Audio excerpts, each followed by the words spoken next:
Alright. Hello everyone. Welcome to another episode of System Shock Radio. Let me just see if we're live, and yes we are. Alright, welcome to another episode of System Shock Radio. I'm your host Nigel, and today I've got quite a few hopefully interesting topics for you guys, and I just want to give a shout out really quickly to my brother Tony. He was letting me know that my audio wasn't working, so I tried going live a few minutes ago. Audio wasn't working, so I will take a look into that, and I just wanted to thank him. And if I'm having some trouble with audio and or video, and either you guys can't see me or can't hear me, I know I've had some technical difficulties in the past, and technical difficulties is it happens. But if something like that does occur, just let me know. Just type it in the comments. Feel free to inbox me, whichever you feel. But thank you, and I will take a look into that. What's really weird is that that's a relatively new mic, and right now I have to talk through the microphone built into the USB camera here. But I will take a look at that. So thank you again. But before we get started, we're going to try this. It's called Death Wish Coffee. So this boasts being the strongest cup of coffee in the world, and we're going to try it right here and right now. So this was just for show. I've got the actual cup of coffee right here, and because it's such a strong cup of coffee, I have some water off to the side in the background here. And after I drink this coffee, well, we're going to try it first, and if it's good, I'll continue to drink it. But the water is there to make sure that the coffee doesn't completely, shut down my insides. But so we're going to try it right now. Now, I put some creamer and sugar in there. I usually like creamer and sugar in my coffee. So we're going to try it right here. Hopefully I didn't put too much in to dilute the taste, although if it's such a strong cup of coffee as it's boasting to be, that shouldn't be too much of an issue. But we're going to try it right now. 3, 2, 1.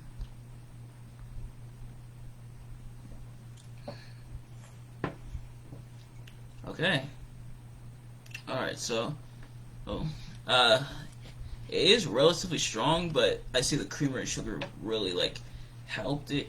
But pretty strong cup of coffee. It is pretty good though. But like I said, I'll drink this up and then drink up the water and stuff so that my insides remain relatively well. But we're gonna get started with the answer to last week's riddle. And last week's riddle was this. This was kind of more of like a jokey type riddle, but it was the most curious letter, and the answer to that is Y. Why? Because that's what you ask when you ask questions. So I'll have a jokey one, but if you didn't get that one, don't worry about it. But if you did, congratulations to you. But we're gonna get right into the first topic of today, and it's a question for you all. So if you noted in the topic space, you'll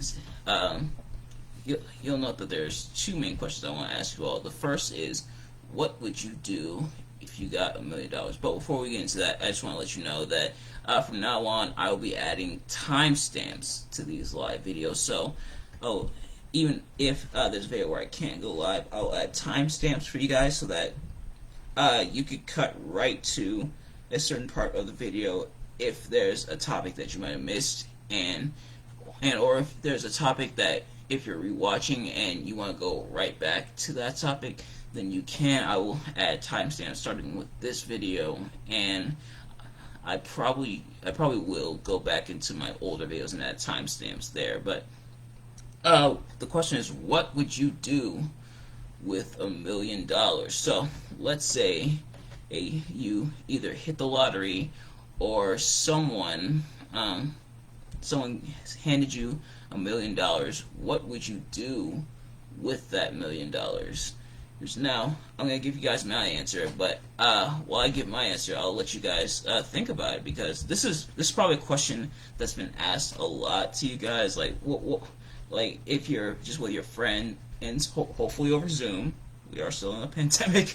I'm kidding, but your friends have probably asked you, or you probably asked your friends, hey, what would you do if right now you checked your bank account, there was $1 million just chilling there. Now, I'll tell you what I would do, and I would break it up into 10. So $1 million divided by 10 is $100,000 a piece.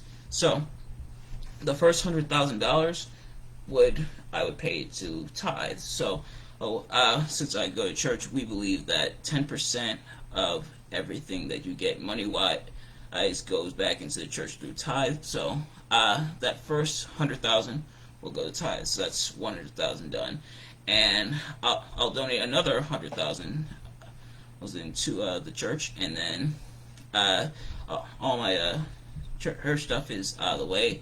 And moving on to the next one. So in my immediate household, I have 3 other family members: my mom, my dad, and my little sister. But maybe I want to give 100,000 to my brother, so I'm gonna give. If so, 4 people, that's 400,000. So that's 600,000 already gone. So 100,000 to my mom, 100,000 to my dad, 100,000 to my sister, and 100,000 to my brother. So, that's 400,000, and then the 200,000, that's 600,000 so far, and then the next 100,000 will be going towards housing and a vehicle. Well, and as for vehicle, I don't want like a big expensive car, just I want an affordable, efficient car. So I was thinking like a hybrid car or Prius, is the kind that doesn't emit too much fumes into the air. So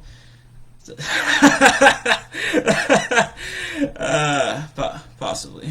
So my brother just commented that he wants 100,000 and 1 penny. You know what? It's 1 penny. Why not? But yeah. So that other 100,000 is going to go to housing. So we're at 700,000 by now, and then another 100,000 is going to go towards my kids' college fund.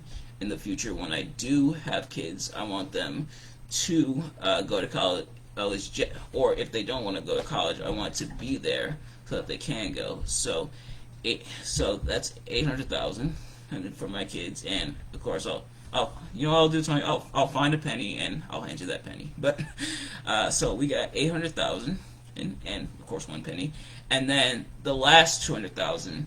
One of that 200,000, so 100,000 is going to go for my personal spending. So spend it on whatever I want, maybe groceries, the new PS5 that's coming out.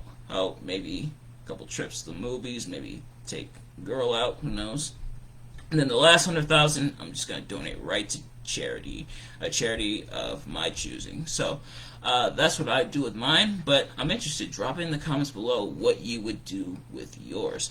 But we're going to move on to Forrest Gump. Now, Forrest Gump is probably one of my absolute favorite movies of all time, starring Tom Hanks. And the reason I like Forrest Gump so much is because, I'm just going to take a sip of my coffee here.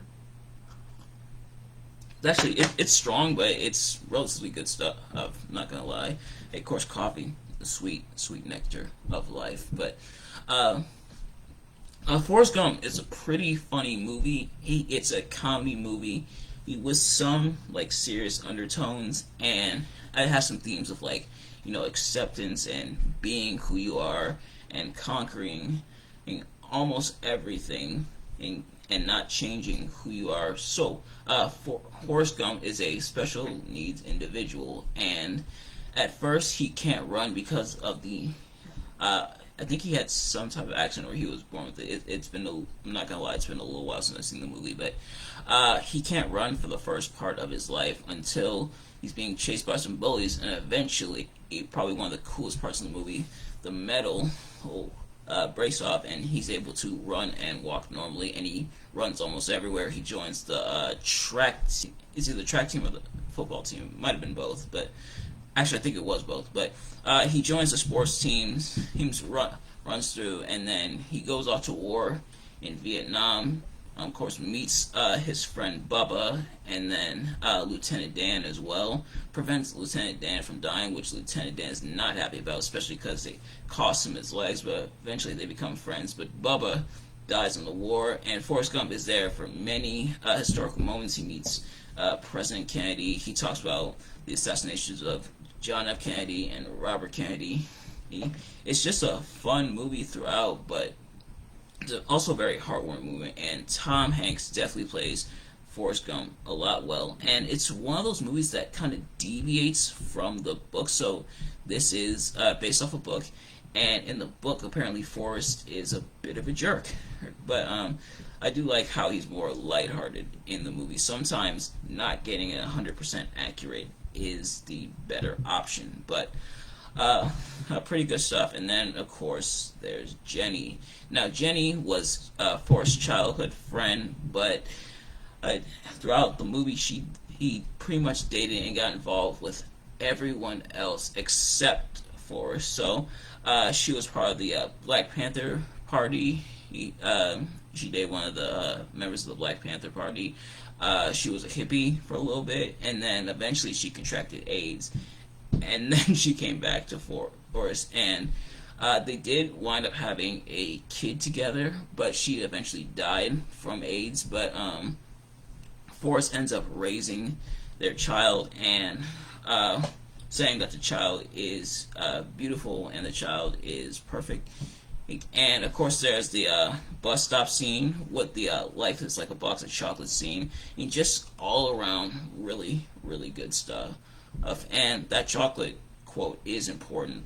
Right? So the quote is, "Life is like a box of chocolates. You never know exactly what you're going to get." And I feel like that's a true statement. Even especially in 2020, I feel like 2020, the whole year of 2020 is kind of the poster child for that.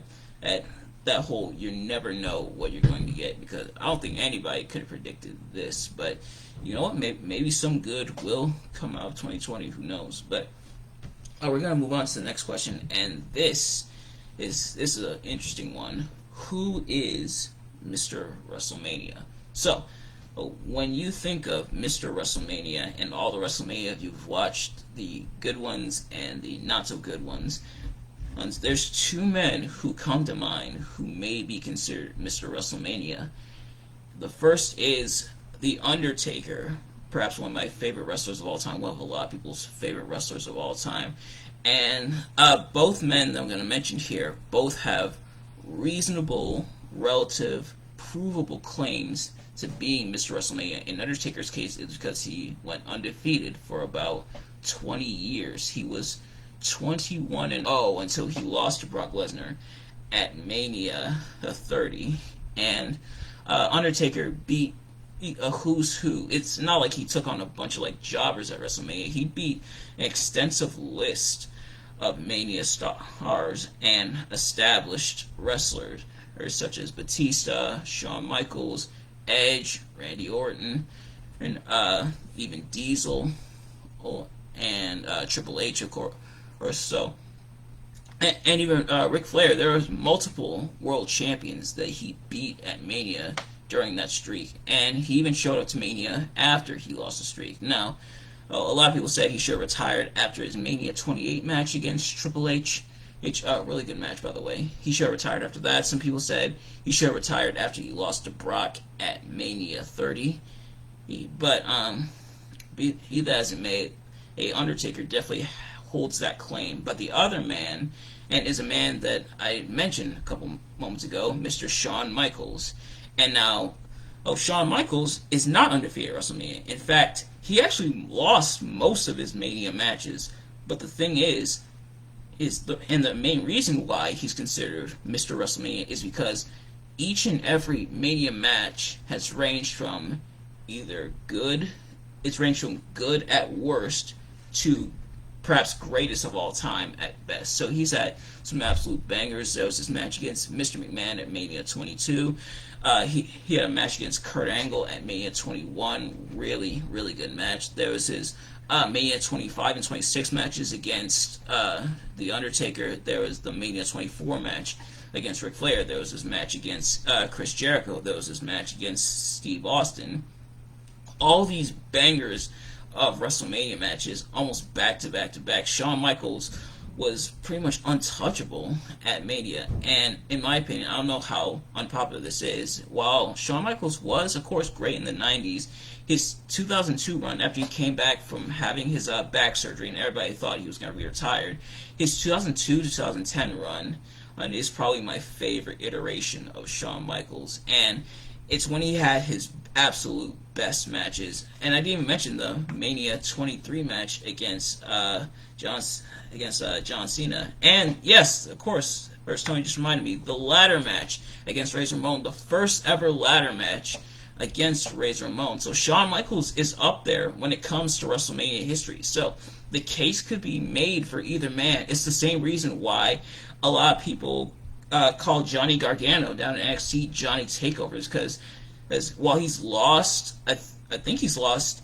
I believe it was 80% of his NXT TakeOver matches. All of them were bangers. There's his matches against Adam Cole. There's the ones against Tommaso Ciampa. That whole feud against Tommaso Ciampa was absolutely awesome. There was his match against Andrade Cien Almas.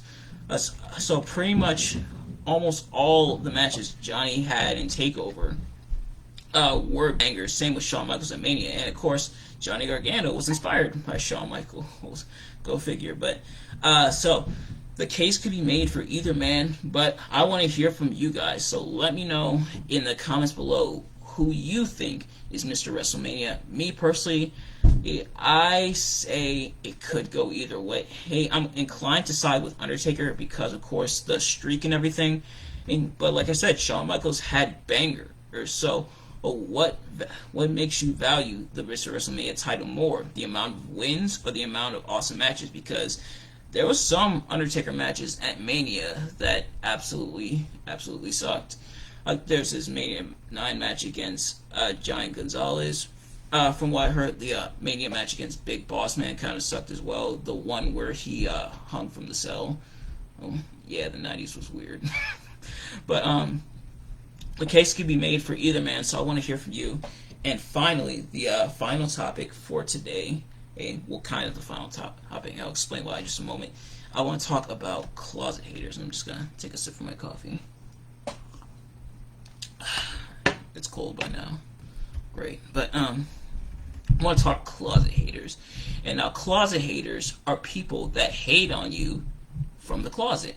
So these are people that they won't make their intentions known that they're hating on you, but they secretly are, and they secretly are preying on your downfall. They don't want to see you succeed, but they appear to be super friendly to you, but secretly are plotting and planning against you. Now, how do you find out who's a closet hater? There's a couple ways. The first is to pay attention. Usually, the closet haters will accidentally reveal themselves. They may do a good job at first of hiding it, but eventually they're going to slip up and say something, and then you're going to get suspicious. Your spidey sense is going to be tingling. And 9 times out of 10, I say you should trust your intuition, because 9 times out of 10, and your intuition is correct. So, be careful, and vibes are real. Vibes are absolutely real. So pay attention to the vibes that you're getting from certain people. So that's first of all. And the second way to know is pay attention to what, and I know this kind of isn't the greatest, but I do pay attention to what others say about them, because I know sometimes what other people say isn't exactly accurate, isn't exactly true, but sometimes once in blue moon they may be right. So just ask the person, hey, this person said this and this about you. Is it true? No, never, ever, ever jump to conclusions, but always be mindful and pay attention and ask questions. When you need to ask questions, hey, I heard you were talking smack about me. Is that true? And some people, it's not true, but always keep your eye out for closet haters. And closet haters are dangerous. Once you figure out who's the closet hater, it's time to let them go. Love them from a distance.